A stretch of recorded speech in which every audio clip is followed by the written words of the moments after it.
Bismillahirrahmanirrahim.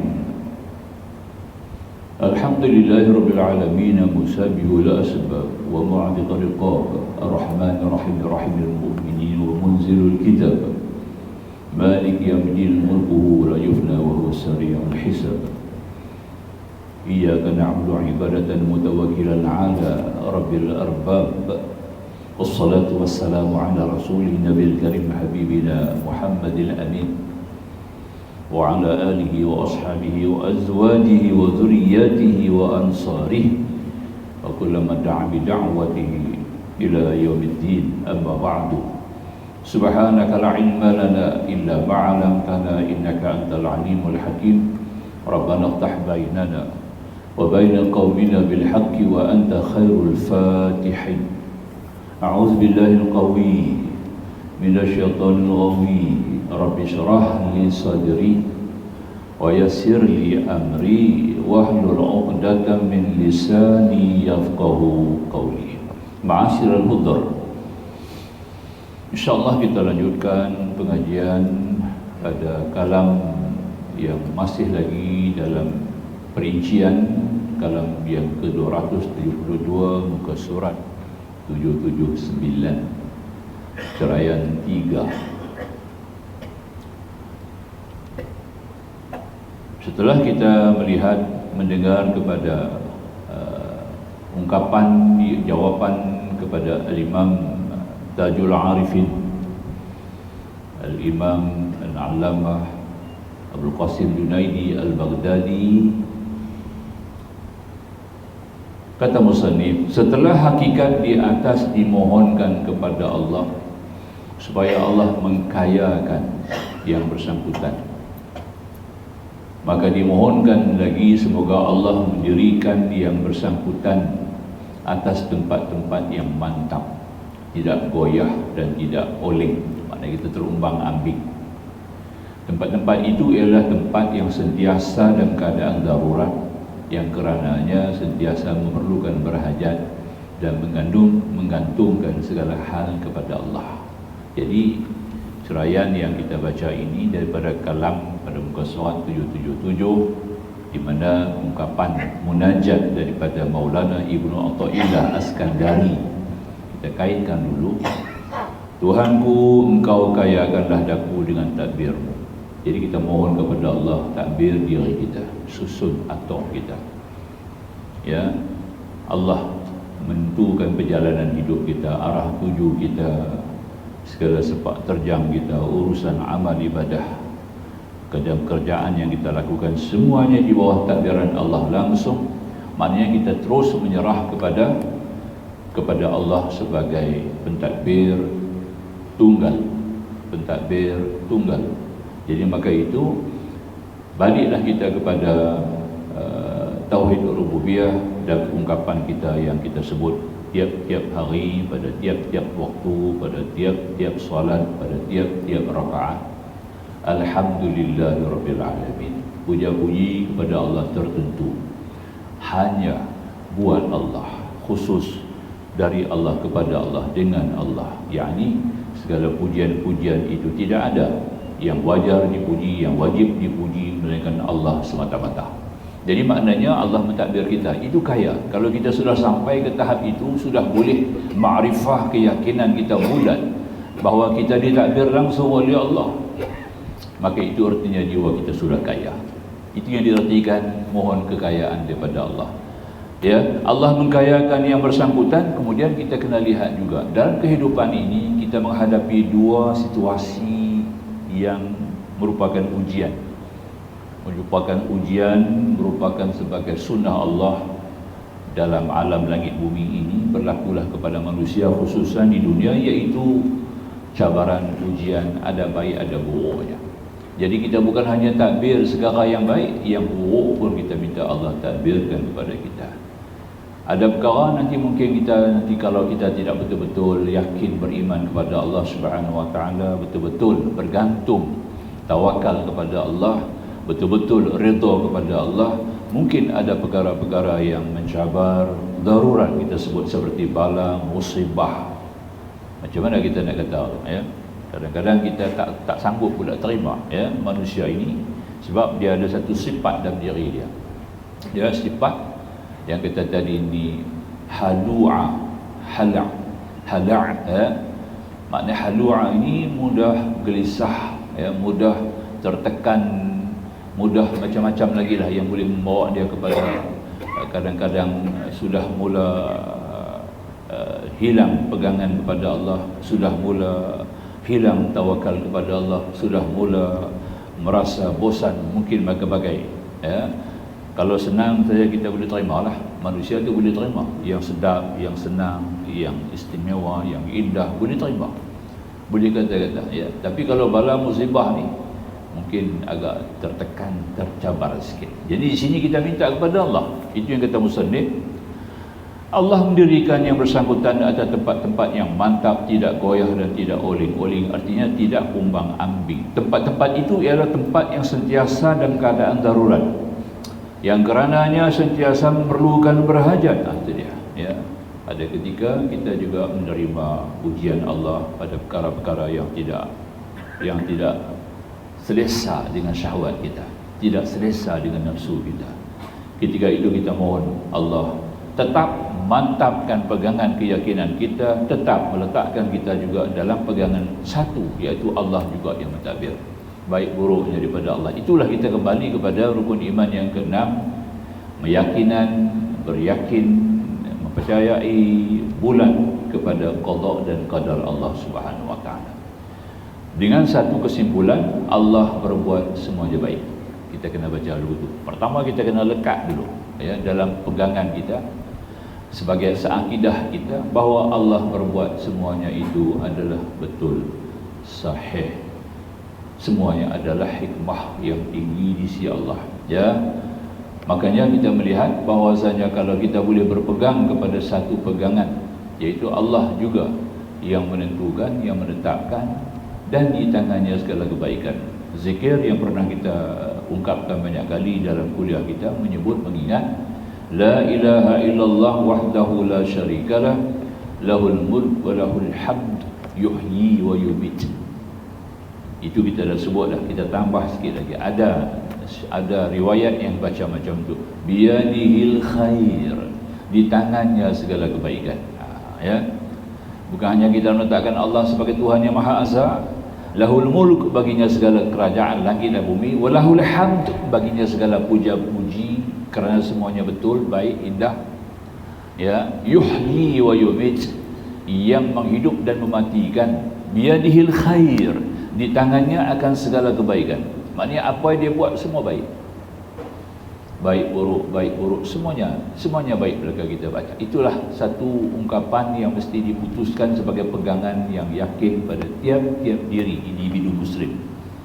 Kalau boleh macam itu, barulah kita akan dapat mengumpul suatu pegangan keyakinan yang bulat, yakin bahawa Allah adalah wajar menerima segala pujian kerana Allah saja yang mentadbir segala-galanya. Baru betul kita ungkap alhamdulillahirabbil alamin, itu memang sahih, betul. Dan kita ikatkan pula bahawa kita selalu menyebut nama Allah sebagai Tuhan yang Maha Rahman, Maha Pengasih, Maha Penyayang. Lagi-lagi kita akan lebih mantap lagi, kerana Allah berbuat semuanya dengan Rahman, dengan Rahim, bukan dengan kekerasan, bukan dengan zalim, dengan sejahtera dan kasih sayang. Kita mula dengan nama Allah, Bismillahirrahmanirrahim, tu kita ungkapkan dengan dua sifat Allah, ba, sin, mim, yang ada di awal bismi. Ba, sin, mim. Ba tu mengungkap kata sebagai Tuhan, meletakkan bahawa Allah sebagai yang mencipta, yang menjadi, yang mengolah, yang menyusun, yang mentadbir, dengan Allah. Semuanya dengan Allah. Jika Allah berbuat sesuatu adalah dengan sin. Sin itu artinya salamah, sejahtera. Kemudian ditambah dengan mim, ba, sin, mim, bismi. Mim itu dibawa dengan mahabbah. Tuhan buat semua dengan kasih sayang. Itu yang kita nak ungkap. Kalau boleh pegang 3 huruf di awal tu, kita boleh faham, tu cukup bagus. Maknanya segala apa juga yang berlaku, sama ada baik ataupun buruk, semuanya datang daripada huruf ba, sin, mim, bismi. Boleh Kalau kita boleh pegang dulu tu, selamatlah kita, insya-Allah. Kita telah berada di satu tangga keyakinan, taufik dan juga ma'rifah yang tinggi. Maka itu kata musannif, itulah penghayatan yang dihayati oleh hamba Allah yang telah demikian kenal kepada Allah. Batinnya mengakui dan menghayati bahawa dia fakir. Fakirnya berhajat lah. Dan miskin kepada Allah. Kita hanya berhajat kepada Allah. Fakir. Ya ayuhan nasu antumul fuqara'u ilallah. Wahai manusia, kamu semua berhajat kepada Allah. Kerana Allah yang mencipta jadi, maka itu kita berhajat kepada yang lain adalah satu benda yang mustahil, tertolak dan tidak betul. Kerana makhluk semuanya tidak berupaya, hilang, tidak ada kekuatan melainkan Allah. La haula wa la quwwata illa. Sebab tu saya sebutkan kepada tuan-tuan, pagi-pagi ni kita bangun, mula-mula kita, antara ungkapan yang kita kena zikir sebut kepada Allah, bacalah Bismillahirrahmanirrahim 3 kali. Kemudian kita sebut la haula wala quwwata illa billahil aliyil azim. Kalau boleh dalam semua keadaan, dalam semua sentiasa. Kalau kita baca bismillah 3 kali, sebutlah la haula wala quwwata illa. Kita menyandarkan kekuatan itu hanya kepada Allah. Tidak ada kekuatan untuk menolak mudarat, tidak ada keupayaan untuk membangkitkan manfaat. Boleh faham tak? La haula wala. Haula, haul tu dalam, urusan dalam. Haul tu urusan dalam, ada 6. Haul tu ada 6. Haul tu ada 6, ya. Dah sebut dah, memang tuan-tuan semua boleh faham, memang dah ingat dah, kita ungkapkan balik. Bila la haula, haula tu hal dalam diri kita tu. Ya, dia kata lisanul hal yang dalam kita itu, lisanul hal yang dalam kita itu 6. Pertama akal kita, kedua hati kita, ketiga nafsu kita, keempat hawa kita, kelima syahwat kita, keenam ruh kita. Itu semua adalah hal. Jadi itu la haula la, yang 6 perkara ini semua tidak mampu untuk menolak mudarat. Tidak ada kekuatan keupayaan untuk menolak mudarat dan tidak ada kemampuan untuk membangkitkan manfaat. Manfaat pun kita tak boleh hadir, mudarat pun kita tak boleh tolak. Kerana ad-darun nafi', 2 nama. Dar, ad-dar, an-nafi', 2 tu nama Allah. Yang beri mudarat, yang beri manfaat, ad-darun nafi' huwa Allah. Yang beri mudarat, yang beri manfaat hanya Allah. Boleh, ya. Itu hakikatnya. Jadi kita kena ada ilmu tu, mesti faham sampai ke situ, barulah kita dapat menerima hakikat ma'rifah yang sebenar. Kita ungkapkan sikit lagi lah, ya, dalam satu sebutan yang dalam satu ungkapan dalam kisah baginda besar Nabi SAW ketika Rasulullah melontar jamrat urusan ibadat haji Rasulullah. Diperhatikan dalam beberapa ungkapan ayat, wa ma ramaita idh ramaita walakinna Allah rama. Ayat Quran, ya. Dan bukan kamu yang melempar ketika kamu melempar, tetapi Allah jua yang melempar. Jadi makna ayat ini Rasulullah sedang melakukan pekerjaan haji, iaitu melontar jamrah dengan 7 buah batu, 7 biji batu. Kelihatan lahiriahnya hanya tangan Nabi sendiri yang melakukan melontar jamrah. Padahal manusia itu la haula wala quwwata illa billah, maka yang menjadi pelaku bukan tangan melainkan hak Tuhan, hak Allah yang ada pada tangan kita. Ya, hak Allah. Artinya kekuatan, kuasa, kemampuan adalah milik Allah semata-mata, bukan kita. Itu artinya, jadi Allah memaklumkan. Satu lagi, ketika Rasulullah melontar lembing, dia ambil lembing daripada sahabat ni, dia baling lembing kepada Ubay, ya, kepada Ubay bin Khalaf, kepala munafik, ya. Bila dia baling lembing itu, maka dia hanya kena sedikit saja, sendiri sikit saja di atas telinga, membawa maut, mati, ya. Jadi Rasulullah pun sudah bimbang, sebab nanti dikata orang akhirnya Muhammad telah membunuh manusia dan membunuh sahabat. Nabi tak pernah bunuh orang. Tangan Nabi sendiri tidak pernah membunuh siapa-siapa. Walaupun Nabi ikut peperangan, ya, dalam peperangan Nabi tak bunuh orang.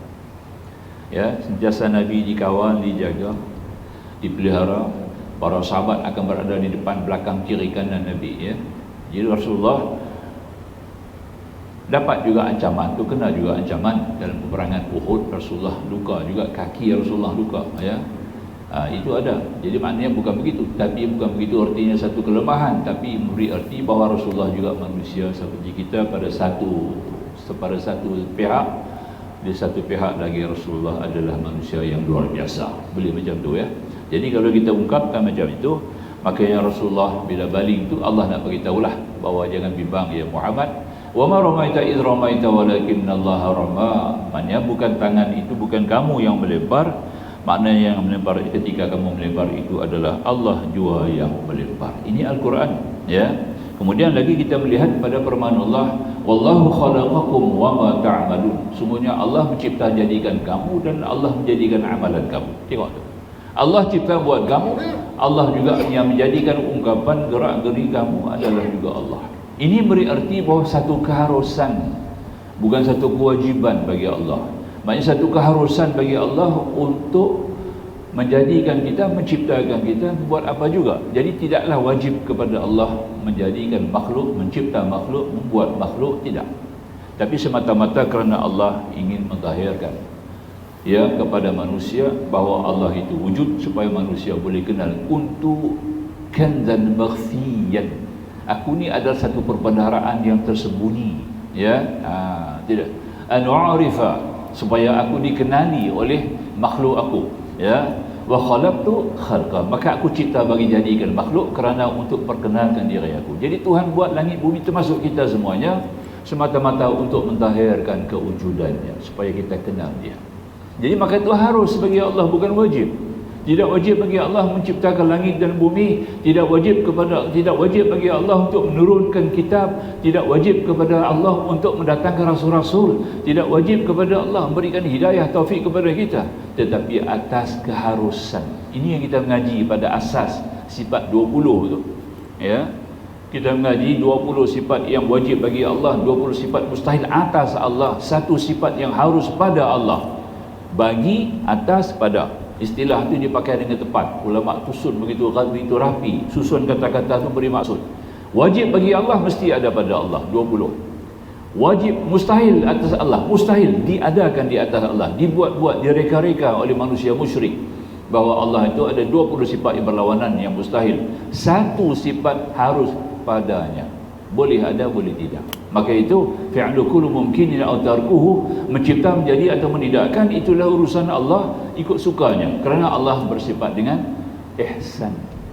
Itu artinya Allah atas ihsan buat kita. Jadi makanya dalam keadaan mana kita faham, pertama kita mesti menyandarkan bahawa perbuatan hakiki itu datang daripada Allah. Kemudian kata lagi dalam satu hadis lagi menyebut la tataharraka zarratan illa biiznillah, tidak akan bergerak satu zarah, satu debu sekalipun, melainkan dengan izin Allah, dengan kehendak Allah, dengan kuasa Allah. Itu kita nak kena lihat, ya. Barulah betul kita menyebut la haula wala quwata illa billah. Kita nak makan nasi, kita mula dengan bismillah. Kita nak minum, kita baca bismillah. Kita nak gerak, baca bismillah, ya. Kemudian kita ungkap la haula wala, aku nak makan ni pun semua daripada awal sampai habis semuanya Allah, bukan aku, ya. Allah bagi rasa, Allah bagi keinginan, Allah bagi selera, Allah bagi ruang rengkuh untuk menelan, Allah bagi perut, Allah bagi makanan, Allah bagi ilmu, Allah bagi ilham, Allah bagi taufik untuk menyediakan makanan, Allah tumbuhkan tumbuh-tumbuhan, Allah datangkan segala makhluk-makhluk yang kita khususkan untuk berikan makan, untuk kita makan, seperti ikan, daging, apa semua itu adalah urusan yang mana datang langsung daripada Allah, ya. Falyanzuril insanu ila ta'amih, maka hendaklah manusia melihat kepada apa yang dia makan. Tengok Al-Quran menyebut. Jadi makanya tidak ada apa langsung kepada kita, melainkan semuanya adalah Allah juga. Inilah ma'rifah yang paling tinggi yang kita perlu ada di sini. Jadi kita ungkapkan dalam satu firman Allah yang saya baca tadi ini, kuntu kanzan maghfiyan, semuanya aku ni satu perbendaharaan sembunyi. Fa'ahbibtu an a'rifa fa khalaqtul khalqa likay 'araf. di mana aku nak zahirkan supaya manusia boleh kenal aku, maksudnya boleh faham, boleh kenal bahawa aku ni wujud, aku adalah Tuhan mereka, akulah pencipta mereka, maka aku jadikan mereka. Maka itu Tuhan akan panggil kita balik. Satu ketika kita pasti patah balik kepada Allah. Ketika itu Allah akan tanya balik, bagaimana kita berjaya ke tidak untuk mengemban ma'rifah kita ketika di dunia ini. Itulah kejayaan yang kita akan jawab. Di sini Allah jadikan suatu jisim yang halus pada diri kita, dipanggil qalbun, hati. Jadi hati itu adalah persada Allah di atas muka bumi ini. Maka itu kita kena isikan ilmu hati. Ini yang kita mengaji sekarang. Di pagi ini kita mengaji ini ilmu hati lah, ya tuan-tuan, ya, supaya kita kembali kepada Allah Subhanahu Wa Taala. Baik, kita lihat lagi pada apa yang kita nak baca pagi inilah. Baik. Maka itu kata musannif, itulah penghayatan yang dihayati oleh hamba Allah yang telah demikian kenal kepada Allah. Sama tengah, ya. Batinnya mengakui dan menghayati bahawa dia fakir dan miskin kepada Allah meskipun dia kaya.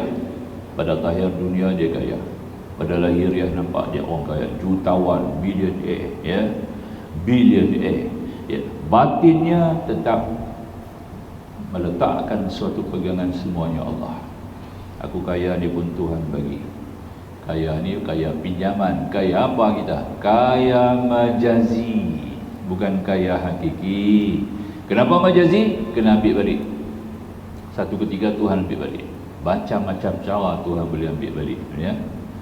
Paling-paling tidak kita dipisahkan daripada kehidupan dunia, matilah.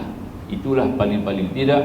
Apabila sudah mati, harta yang kita kumpul semuanya akan kembali kepada Allah, maka berpindah bernamanya pusaka orang lain pula, diterima amanah. Maka itu kata musannif, meskipun dia kaya, batinnya mengakui dan menghayati bahawa dia sangat hina dan dina terhadap Allah, meskipun dia mempunyai kekuasaan dan kerajaan yang agung dan hebat di mata manusia, ya, sebab dia merasa megah berada dalam status kehambaan. Jadi bila kita sudah ada satu pegangan ma'rifah, semuanya Allah, semuanya daripada Allah, milik Allah, punya Allah, yang dititip taruh kepada Allah, kepada kita sebagai amanah, ya, sebagai suatu amanah yang untuk kita bawa dalam kehidupan. Kita dilantik pula menjadi khalifah Allah di muka bumi ini, maka justru itulah yang dijaga. Maka sebab merasa megah berada dalam status kehambaan lahir dan batin terhadap Allah Subhanahu Wa Taala, itulah yang dijaganya dan dipeliharanya, dan itulah yang sentiasa menjadi pakaiannya lahir dan batin. Sebab kekayaan lahiriah yang ia punyai, pangkat yang tinggi dan kekuasaan yang ada padanya, dia melihat dengan penghayatan batin.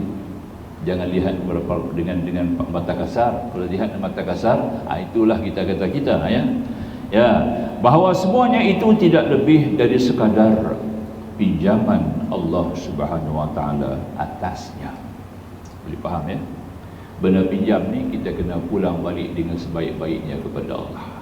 Apa yang Tuhan pinjam kepada kita semuanya, roh kan dia pinjam, hayat kita dia pinjamkan, mata telinga kita anggota dia pinjamkan, semua dia pinjam. Kita kena pulang balik kepada Allah.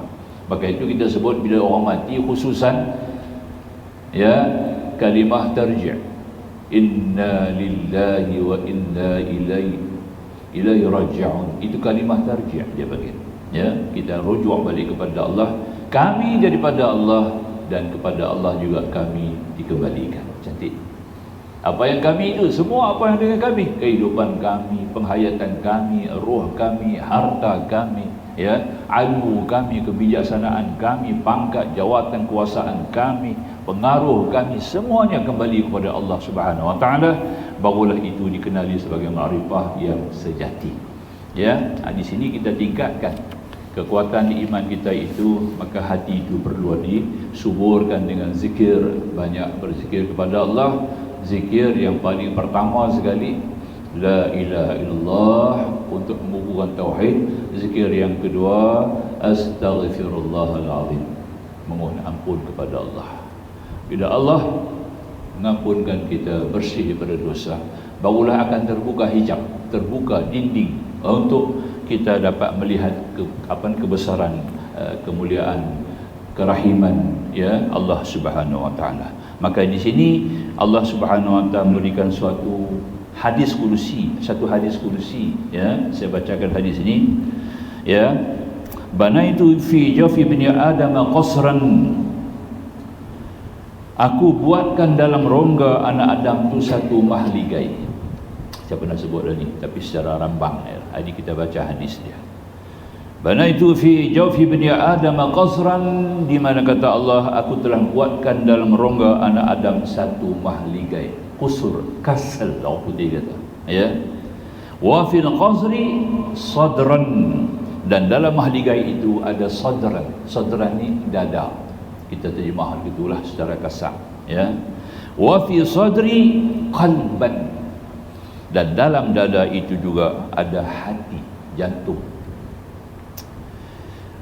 ya. Wa fil qalbi fuadan, dan dalam jantung itu pula ada fuad. Fuad ni ya, nanti kita terang kemudian. Saya nak abang tak boleh ya. Wa ja'ala lakumus sam'a wal absara wal afidah. Afidah Al-Quran sebut banyak. Al-Quran afidah tu jamak kepada fuad. Fuad ya, fuad. Jadi daripada daripada kasar mahligai ada di situ, kemudian turun kepada sadrun dada, kemudian turun kepada qalbun hati, kemudian kepada fuadun fuad ya, fuad. Kemudian kata lagi hadis kursi ini, wa fi fuad syarafan, lagi halus. Dalam fuad itu pula ada syarafan ya, syarafan. Wa fi syarafi lubban, dalam syarafan itu pula ada lubban. Wa fil lubi sirran, kemudian dalam lubi itu ada rahsia. Wa fi sirri ana, dalam rahsia tu ada aku. Tu dia halus Ini kita nak kenal hati kita macam mana punya luas ya. Sekarang kita ada tahap ada, bukan semua orang ada 5 tu, tak lah ya. Yang kita ada dada adalah qasr, mahligai ada ya. Jawfi ibni ada qasran, ada mahligai, ada dada, itu kita ada. Kemudian ada hati. Habis-habis kuat kita dekat 3 ya. Umumnya lah manusia ni sampai 3. Kita kena bawa terus, upgrade dia daripada 3 naik kepada 4, yang ini fuad, naik kepada syarafan, naik kepada syarafan 5, naik kepada luban 6, naik kepada sirran 7. Itulah 7. Kemudian baru sampailah kepada tahap yang dikatakan tadi ini ana.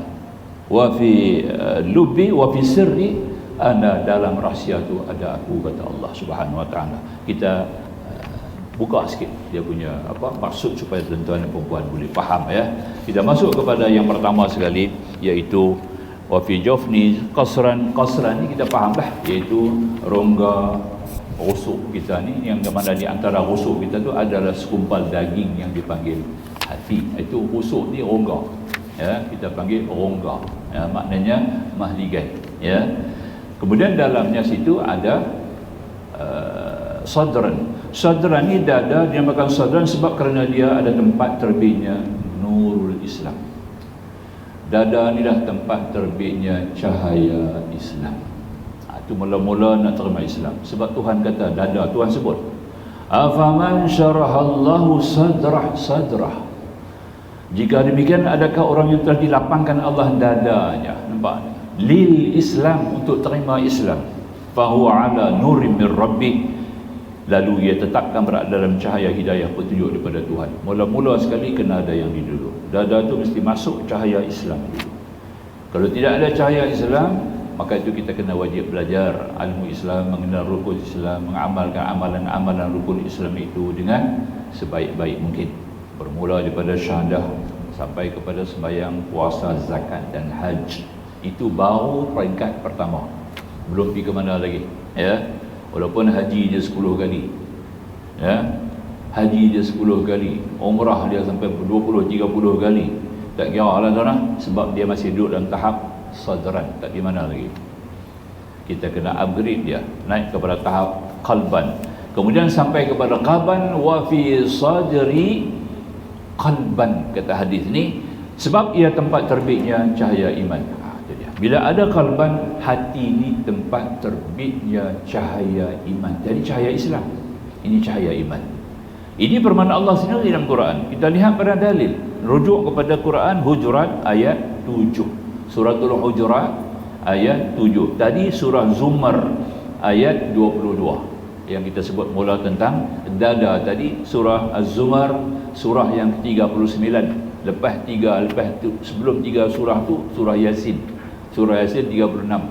37, 38, 39. 39 ini surah Az-Zumar ayat 22 yang kita baca tadi ini. Afaman syarahallahu sadrahu lil Islam fahuwa ala nuri min rabbih. Itu daripada peringkat yang pertama. Qalban ni hati, dada. Qalban ni adalah jantung ataupun hati. Ini dalam surah Hujurat ayat 7, surah yang ke-49. Walakinna Allah habbaba ilaikumul iman wa zayyanahu fi qulubikum. Itu ayat dia, ya. Walakinna Allah habbaba ilaikumul iman wa zayyanahu fi qulubikum. Ya, dan kamu wahai orang-orang yang beriman hendaklah bersyukur kerana Allah menjadikan iman suatu perkara yang kamu cintai serta diperhiaskan dalam hati kamu. Itu dia. Jadi maknanya hati tempat terbitnya cahaya iman. Kemudian wa fi qalbi fuadan, itu fuad. Itu kita baca fuad ni. Banyak kita jumpa ayat. Wa ja'ala lakumus sam'a wal absara wal afida. Kami jadikan kepada mereka itu pendengaran, penglihatan dan afidah. Diterjemah banyak dalam tafsir-tafsir, dia kata faidah ni fawaid ataupun fuad itu artinya faham. Boleh faham. Takat tu yang kita baca dalam tafsir. Tak boleh lebih pada tu, ya. Dia tak ungkap lebih dalam, ya. Ini disebut dalam surah An-Najmi, surah yang ke-53 pada ayat 11. Semua kita bawa dalil. Kita nak cerita bab-bab ni kena ada dalil, ya. Nanti orang kita reka di mana mai, ya. Kata-kata ni mai ikut mana ni? Rupanya ada dalam Quran, kita tak rujuk, tak baca, kita tak tengok selidik habis, ya. Yang ni nak kena gaji tu. Ma kadzabal fuadu ma ra'a. Ma kadzabal fuadu ma ra'a. Tengok tu. Hati Nabi tidak mendustakan apa yang dilihatnya. Jadi makna kata mata hati mula dapat melihat kewujudan Allah, kebesaran Allah. Kalau dalam pengajian dalam kitab Hidayatul Rahman, Syekh Muhammad bin Abdul Latif Tammi, seorang ulama besar, orang kaya Melaka, orang kaya Singapura, orang kaya Pulau Pinang, dia ni, dan ulama akhirat. Ulama akhirat. Dan saya dapat tengok dia masa tu budak masa tu lah, ya, kita masa tu umur lebih kurang 6 tahun dapat tengok dia, ya. Masa tu dia dah tua lah, dah 60 lebih dah umur dia, ya. Di Johor Road tu, Johor Road sebelah Padang Berom, Padang Berom, Johor Tangkona sekarang ni saya minyak tak saya. Dulu ada satu rumah batu rusak. Rumah batu dia punya lah dulu. Rumah batu dia lah tu. Ya. Kemudian daripada pindah dah tak ada apa semua, keturunan dia tak ada di situ. Pakai jual lah kepada itulah cerita dia buka stesen minyak sekarang tu. Jadi rumah itulah rumah dia di Pulau Pinang. Dia ni adalah orang kaya Pulau Pinang, orang kaya di Melaka, orang kaya Singapura. Dia tulis satu kitab, nama banyak kitab, antara kitab yang dia tulis Hidayatul Rahman, sifat 20. Cukup cantik, cukup indah dia tulis. Dia kata apa? Sifat ma'ani apa tuan-tuan? Wujud, apa ni? Qudrat, iradah, ilmu, hayat, sama', basar, kalam. 7 sifat ni, ya. Qudrat, iradah, ilmu, hayat, sama', basar, kalam. Kuasa, kehendak, mengetahui, hidup, ya, mendengar, melihat dan berkata-kata. 7 sifat ini, 7 sifat ma'ani. Kata Syekh Muhammad Abdul Latif Tammi, bahwasanya dia adalah sifat yang sah dipandang dengan mata kepala kalau tidak ada mani. Tengok dia tulis, ya. Sifat yang sah dipandang dengan mata kepala, mata kasar, kalau tidak ada mani. Mani itu pada kata halangan di hati. Terbuka fuad. Kalau fuad kita terbuka, terah dapat tengok. Kita dapat lihat ini adalah bekasan daripada sifat kudrat Allah. Nampak? Memberi erti bahawa adanya langit bumi ini ada satu kuasa yang berkuasa menjadikan dia. Kuasa itu disadar kepada Allah, kaunuhu qadiran, keadaannya maha berkuasa. Kita ada sifat ma'nawiyah.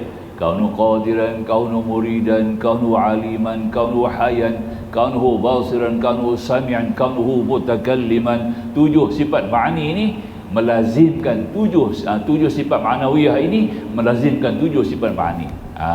Itu yang kita kena mengaji sifat 20 dulu. Itu asas. Bila ada sifat 20 baru kita dapat faham semua ini.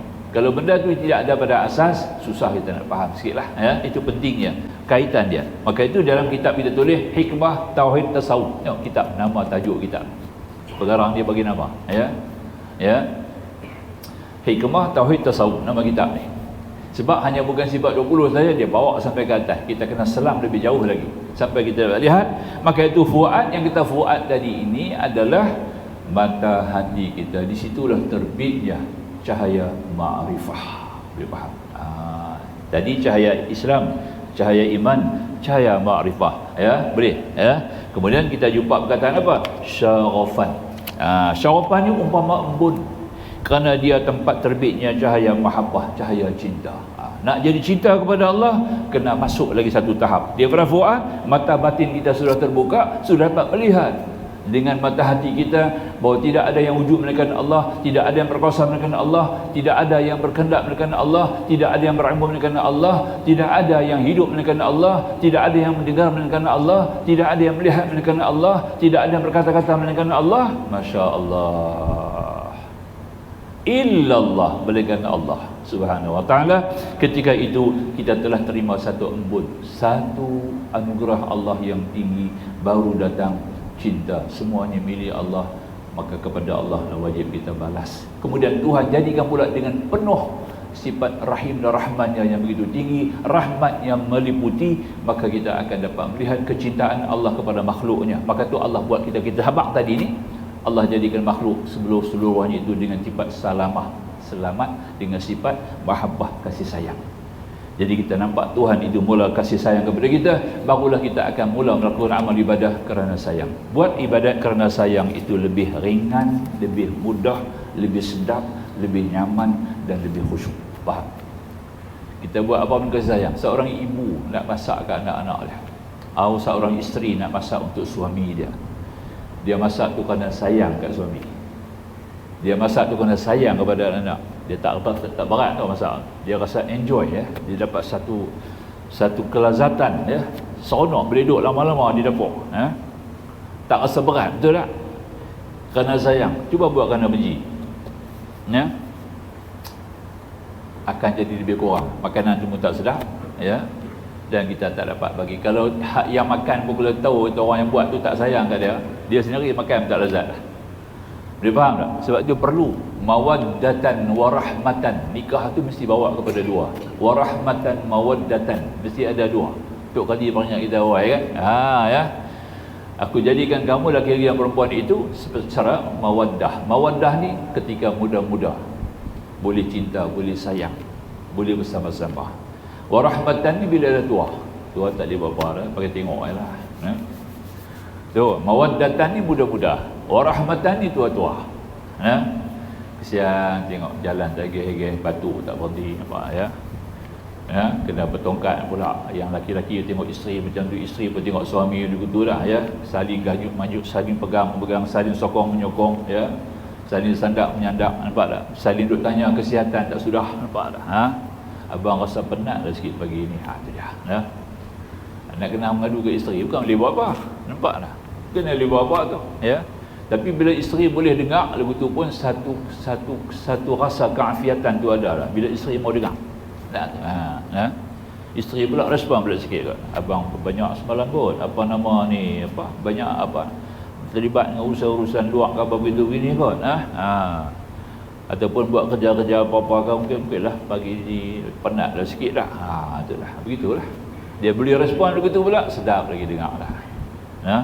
Semuanya kita lihat kasih sayang, mawaddah, warahmah, warahmatan, mawaddatan, memang betul.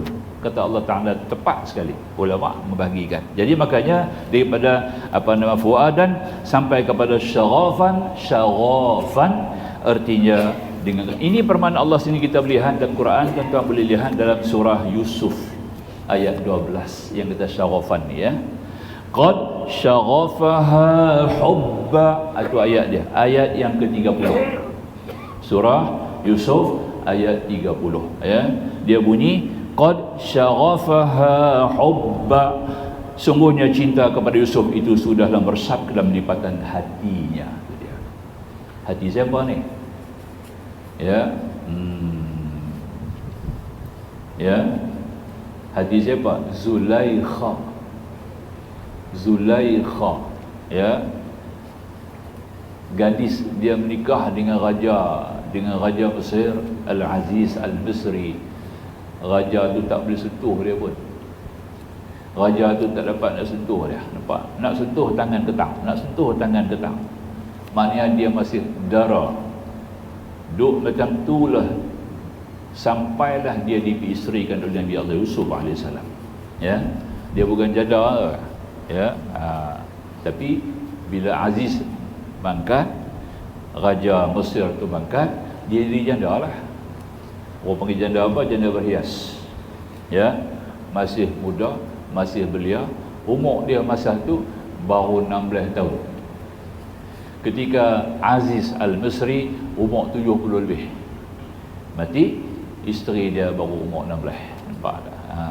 Nabi Yusuf ketika itu baru 23. Nah, muda belia kan? Padan lah ya. Jadi maknanya dia telah jatuh cinta kepada Nabi Yusuf daripada awal-awal lagi dah. Sampai Nabi Yusuf tu dia ambil sebagai abdi dalam istana, dia sudah jatuh cinta. Itu yang disebut oleh Allah. Kecintaan itu sudah disebut dalam Quran, qad syaghafaha hubbah. Ini bukan cerita seks, ya. Quran tidak cerita seks.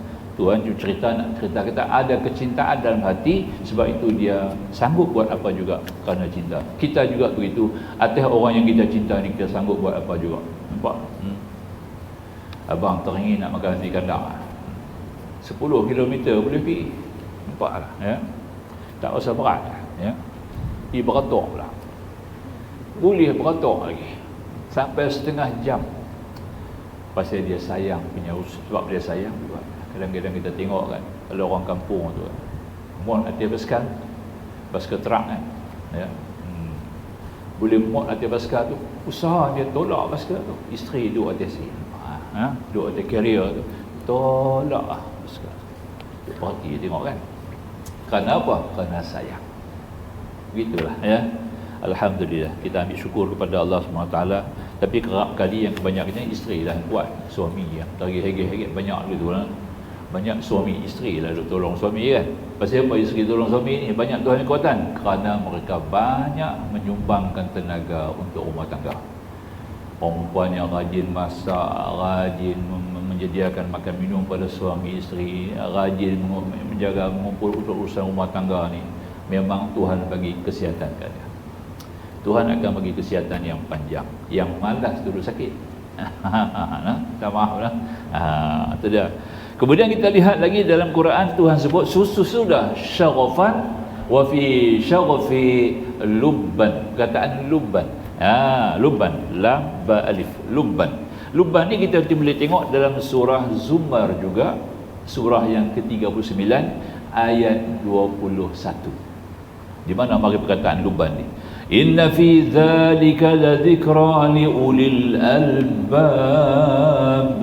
Perkataan albab, ulul albab, orang yang punya lubban. Itu artinya ada satu bilik khas dalam jantung dia. Bilik khas ini dipanggil lubban. Ya. Surah Zumar, surah yang ke-39 ayat yang ke-21. Istilah dia ada tadi. Daripada lubban itu barulah turun kepada sirri, rahsia. Iaitu rahsia lubban ini ada tempat terbitnya tauhid tu dia. Baru ada tauhid. Tauhid apa di sini? Ada tauhid rububiyah, ada tauhid uluhiyah. Dua tauhid ni paling penting, tuan-tuan dan puan-puan. Sebelum masuk kubur bagi ada tauhid ni lah. Kalau tidak rosak kita, teruk kita dalam kubur. Tak lepas kita daripada azab kubur, ya. Dua tauhid ini mesti kena mantap. Saya suka ulang-ulang sebut balik banyak kali, tak apa, ya, sebab benda ni baik. Tauhid rububiyah, ulama bahagikan tauhid ini pecah kepada 4 saluran. Ya, 4 saluran. Pertama, tauhidul wujud, mesti terima hakikat yang wujud hanya Allah, lain ini semua hanyalah mungkinul wujud, diwujudkan, bukan kena wujud, bukan mesti kena wujud. Nampak tak? Ya, Allah adalah wajibul wujud, yang wajib wujud. Yang lain daripada Allah mungkinul wujud, boleh jadi ada, boleh jadi tidak, ikut suka Allah. Jadi wujud kita bukan wujud kerana kita, bukan kuatan kita, diwujudkan oleh zat yang maha wujud, yang wajib wujud, Allah Subhanahu. Itu tauhid yang pertama, mesti terima dulu. Orang kafir tak ada ni. Orang kafir hanya terima kata ada Tuhan, tapi dia kaitkan Allah tu dengan Tuhan-Tuhan lain. Ya. Kemudian yang kedua, tauhidul zat. Zat Allah tu macam mana? Sebab tu kita nak kena faham zat Tuhan tu macam mana. Zat apa dia? Zat mutlak, zat muqayyad. Zat apa dia? Ya. Dia adalah zati mutlak. Maknanya tidak ada persamaan dengan segala bentuk zat. Zat ni kita boleh ambil ada dalam konsep zat ni, boleh faham ada 5. Kalau ada 5 ni, itu bukan Allah. 5 ni bukan Allah. Itu kita kena kaitkan balik tu, ya. Pertama sekali, jirim, Allah bukan jirim. Zat jirim, Allah bukan jirim. Ya. Kedua, jisim, Allah bukan jisim. Ya. Akal kita tu ada jisim, jismul latif dia panggil, satu jisim yang halus, kita tak nampak, ya. Sense kita tak nampak, tapi kita terima ada, kita guna pakai, begitu penting dalam kehidupan, betul tak? Ya. Yang kedua dipanggil sebagai zat jisim. Yang ketiga, sifat. Kita ada sifat, ada tangan, kaki, ada warna, begitu begini, ya. Ya, ada bentuk. Itu kita panggil sifat. Allah tidak ada sifat. Sifat-sifat Allah kebetulan dengan zat Allah itu punya sifat, itu nama-nama Allah yang disandang kepada sifat-sifat Allah, yang bukan berarti kata Allah bergantung kepada sifat-sifatnya, tidak. Yang faham itu pula, ya. Dah. Kemudian yang keempat, dia bukan arad. Arad ni makna kata sifat bagi zat. Contohnya keras pada batu, sejuk pada air, hangat, panas pada api, ya. Jadi sifat-sifat yang ada kepada zat ini kita panggil arad, arad, ya. Dan akhir sekali, jauhar. Jauhar ni benda tu wujud tapi tak nampak. Benda tu rasa, angin, angin. Kita tak rasa, kita tak nampak bentuk dia, betul tak? Api itu ada, panas kita tak nampak, panas. Kita tak boleh rasa, kita boleh rasa tapi kita tak dapat tunjuk panas tu macam mana, ya. Maka itu dia boleh guna untuk sejuk, boleh guna untuk panas. Panas tu satu unsur yang datang daripada jauhar. Jadi 5 ini adalah zat Allah, bukan yang ni. Boleh faham tak? Kalau bukan yang ini, dia bukan jirim, dia bukan jisim, dia bukan sifat, dia bukan arad, dia bukan jauhar, maka dia adalah zati mutlak. Macam ayat sejuk. Kita nak kata apa ayat sejuk? Nak kata apa ayat tu? Warna apa ayat? Ayat putih? Tak betul. Mana ada warna? Ya. Nak kata tawak pun tak boleh juga. Ayat, cuma kita istilahkan ayat tawak, ayat putih. Tiap orang tak faham, kan? Ya. Dan bertambah dengan kapal terbang, kan? Nak minum ayam apa? Ayam putih. Dah, you know. Mengaku bila ayam putih. Minta ayam lain, dia bagi lain pula. Dah.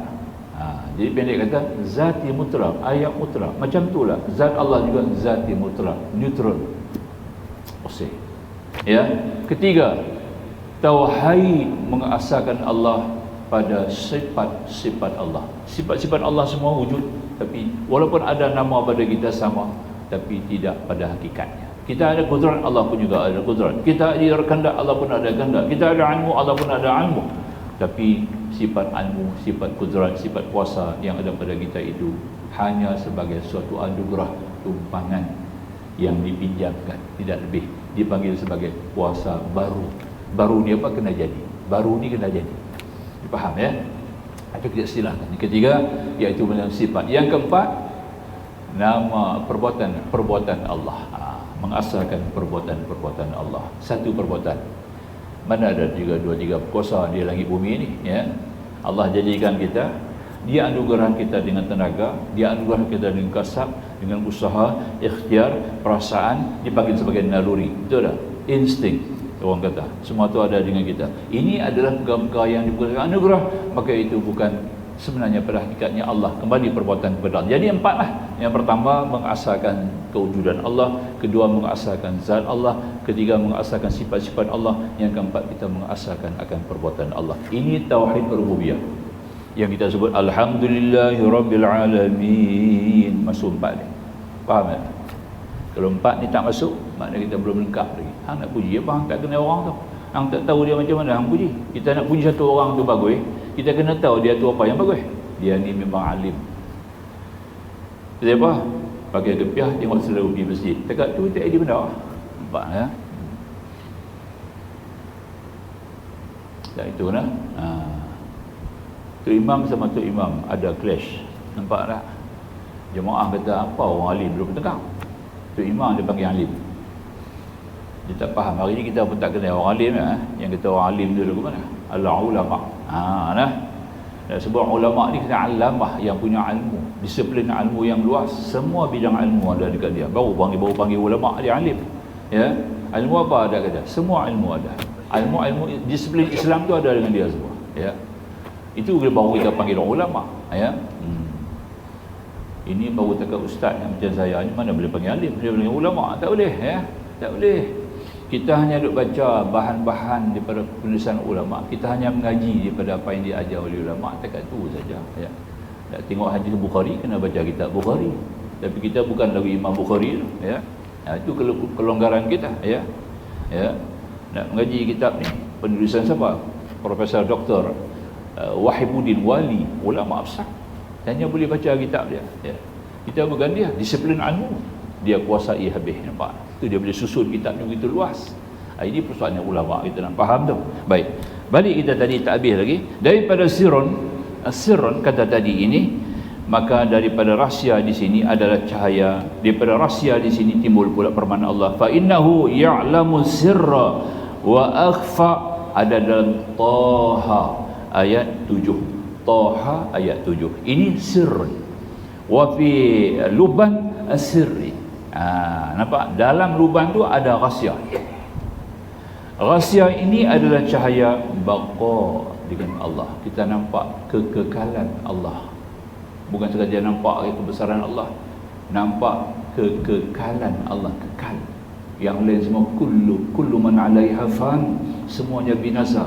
Wa yabqa wajhu rabbika dzul jalali wal ikram, kekal zat Tuhanmu ya Muhammad. Sekarang ini kita berada di bawah baqa Allah, kekekalan Allah. Kerana sebab itu kita bila mati, kita akan hidup semula dan tak mati-mati dah. Allah nak tunjuk kepada kita sifat baqa dia. Ya. Hampa nak tahu kata aku ni hidup, aku tak mati, besok ni hampa mati, aku hidup kembali, hampa tak mati. Nampak tak? Jadi manusia ni dihidupkan semula manusia tidak mati, bukan kerana kita kelebihan kita dah. Kerana Allah nak tunjuk lagi kepada kita bahawa dia adalah bersifat dengan baqa. Boleh faham tak? Kalau kita mati, tak nak Tuhan dah lah. Macam mana kita nak tengok Tuhan lagi? Tuhan yang baqa tadi ini. Jadi untuk menzahirkan sifat baqi, al-baqi, ya. Itu yang saya sebut tadi, pernah kita baca untuk nak bagi tenaga kita elok, kesihatan kita maintain, ya. Al-wahidul baqiyul qawiyul matin, innallaha qawiyyun aziz ya qawi. Kita bagi dah dulu, bagi dah yang kita tak bagi dah. Al-wahidul baqiyul qawiyul matin, innallaha qawiyyun aziz ya qawi. 7 kali lepas asar, 7 kali lepas isya. InsyaAllah sihat. Sakit mesti ada, tak sakit bukan manusia. Sakit ni kena operasi, kereta kena servis, betul tak? Tak servis rosak lah. Semua kena servis, betul tak? Maka sakit tu untuk servis kita, tak lebih daripada itu. Dan mengingatkan kita kepada mati. Dia sebagai Rasulul Maut. Mati itu Arab kata dalam bahasa tinggi, bahasa yang sempurna, Rasulul Maut. Utusan mati. Kalau tak sakit macam mana nak mati? Nampak tak? Dia faham ya? Itu kita ambil kira. Jadi maknanya dalam rahsia ni ada cahaya baqa Allah. Kemudian lebih tinggi lagi, wa fi sirri ana. Dalam rahsia tu ada aku, yang ni aku tempat tajalli, aku tempat aku taruh rahsia aku, tempat mengenal aku. Maka itu dalam Quran Tuhan kata apa? Dalam surah Taha juga ayat 14. Innani anallahu la ilaha illa ana fa'budni wa aqimis salata li dzikri. Nampak tak? Sungguhnya akulah Allah, tiada Tuhan melainkan aku. Oleh itu sembahlah akan daku dan dirikan solat untuk mengingati daku. Itu dia. Sembahyang ni untuk nak ingat Tuhan. Hubung balik dengan Allah, jalin hubungan dengan Allah. Nampak tak? Balas cinta Allah. Boleh tak? Itu sembahyang. Ya. Jangan duk bergantung melalui mendarah. Lain semua Tuhan nanti bagi. Dia bagi pun untuk saat kat dunia ya. Dan kalau kita sembahyang untuk tujuan lain, sembahyanglah bagi hang senang. Kita pakai bahasa dunia, tak betul. Itu bahasa dunia. Ya. Sembahyanglah kamu supaya kamu bahagia. Itu yang betul. Jadilah kamu hamba Allah yang bahagia. Sujud sembah kepada Allah. Bila bahagia ni semua ada. Betul tak? Ya. Ini kita nak faham tu. Jadi makanya macam saya contohlah sembahyang duha. Orang banyak buat sembahyang duha ni, antara yang saya dengar lah pasti murah rezeki. Baca suratul Waqiah, murah rezeki. Orang selalu baca Waqiah, rezeki tak kering. Betul tak? Orang sembahyang sunat duha, rezeki dia meningkat, tak putus. Tak betul ya? Tak kena kan? Hadis Nabi ada sebut macam tu ya. Rezeki ni banyak. Rezeki 10 Rezeki 10 tau, bukan satu duit nombor 10. Duit rezeki yang kita dapat, gaji, perniagaan, maju, itu duduk nombor 10. Rezeki yang pertama sekali Islam. Itu yang paling kita untung. Kalau tak Islam, kita tak jumpa Allah. Rezeki yang kedua iman. Ya Allah, tak ada iman, amalan kita tak mampu buat. Ada iman baru kita boleh buat ibadat, baru kita boleh hubung dengan Tuhan. Yang ketiga baru afiyah dalam wa'afini fiman afaita, doa kunut. Tak minta sihat ke? Dalam kunut kita minta afiat ya, tak minta sihat ya. Dalam tu mustahak, sebab dalam tu akan bawa sampai Tuhan. Luar ni bawa sampai kubur. Betul tak? Luar ni bawa sampai liang belakang dia, belakang masjid habis. Dalam ni sampai ke tempat Tuhan ya. Itu dia ya. Jadi afiat, wa'afini fiman afaita. Kalau afiat dalam, luar akan elok. Kalau dalam tak afiat, luar kita tak elok ya. Baru yang keempat, sihatan, baru sihat. Tu, cakap tu lah, jangan abang dia dah. Sudah ya. Dah abang dah 10 ya. Yang ke-10 barulah fulus wal mani, baru duit. Tapi hari ni kalau tak, rezeki nombor 1. Bila kata rezeki nampak duit, dia salah ya. Ada ilmu, aman paling penting. Aman, tengok datang pandemik Covid ni, kita tak rasa aman ya? Tak bebas. Di mana kita takut, tertekan, betul ya. Cuba aman. Sekarang dah mula rangkaian Covid, sudah mula diputuskan, sudah mula diceraikan, sudah mula berkurangan kebanyakan tempat lah. Maka kita boleh balik kepada asal, boleh berada. Aman tak? Penting apa dia? Aman. Aman. Ada duit ringgit boleh dalam rumah, nak keluar tak boleh. Nampak? Ada kereta mewah tak boleh pandu. Sebab tak aman. Ya. Kita perlu keamanan. Aman tu rezeki, tuan-tuan. Tenang, lapang. Lapang tu tenang. Itu adalah satu rezeki. Tenang tu, lapang tu satu rezeki. Nampak tak? Sakinah, minta kepada Allah. Allahumma ta'alayya sakinatan. Ya Allah, bagi kepada aku sakinah. Tengok Nabi dan gua ketika dengan Abu Bakar As-Siddiq. Ya. Turun kepada Rasulullah, kepada Abu Bakar As-Siddiq, sakinah, ketenangan. Itu yang paling penting. Ada duit ringgit banyak pun tak ada sakinah, tak ada tenang. Rumah jadi satu tempat yang menekan dia ya. Nak campur dengan orang pun tertekan. Sakinah tu paling penting. Minta kepada Allah ketenangan. Ya Allah bagi. Maka tu kita dalam sembahyang, tomak ninah tu bagi elok. Ada empat tempat tomak ninah ketika rokok, ketika i'tidal, ketika sujud 2 kali, ketika duduk antara 2 sujud. Empat tempat ni kita kena tomak ninah. Sampai kita duduk tu, kita akan diberikan Allah sakinah. Faham tak? Nak dapat sakinah, jaga tomak ninah. Boleh tak? Tu rahsia tomak ninah. Dalam sembahyang tu ada 4 tomak ninah tu. Boleh faham ya? Masya Allah tuan-tuan ya? Semua hubung kait, semua ada hubung kait. Kita tak nampak rahsia dia, jadi kita nampak benda tu sempit. Jadi makanya kembali kita tadi, rahsia tajalli Allah, baru kita Allahu Akbar, ana tu berjalan. Hubungan dengan dada kita tadi ini dengan Sidratul Muntaha pada langit yang ketujuh tu ada kontak. Daripada alam mulk sampai kepada alam malakut sudah ada kontak. Boleh masuk alam malakut baru naik alam jabarut, alam lahud, alam alam izzah, alam jabarut, baru naik ke alam lain. Tapi kalau tak sampai ke Sidratul Muntaha, dia duduk tang bumi saja, kita tidak ada kontak dengan Allah. Jadi kita sembahyang tadi ini, contohnya sembahyang sunat duha, kerana untuk menyambung ingatan kita kepada Allah. Antara subuh dengan zuhur mana ada sembahyang? Putus, betul tak? Betul tak tuan-tuan? Zuhur dengan asar sambung, putus zuhur, habis sambung asar, habis asar sambung maghrib, habis maghrib sambung isya, habis isya sambung subuh, habis subuh sambung apa? Tak ada. Sekarang tak ada sembahyang dah. Maka tu orang yang beriman ada cinta kepada Allah, ada hubungan dengan Allah. Aku sembahyang sunat duha ni bukan kerana untuk rezeki dunia. Rezeki dunia ni kecil, nipis, tidak ada nilai, kena pulang balik kepada Allah, ya. Tapi kita kontak Allah untuk menyambung ingatan kita. Sebab tu kata tadi ni, ya, innani anallahu la ilaha illa ana fa'budni wa aqimis salata li dzikri.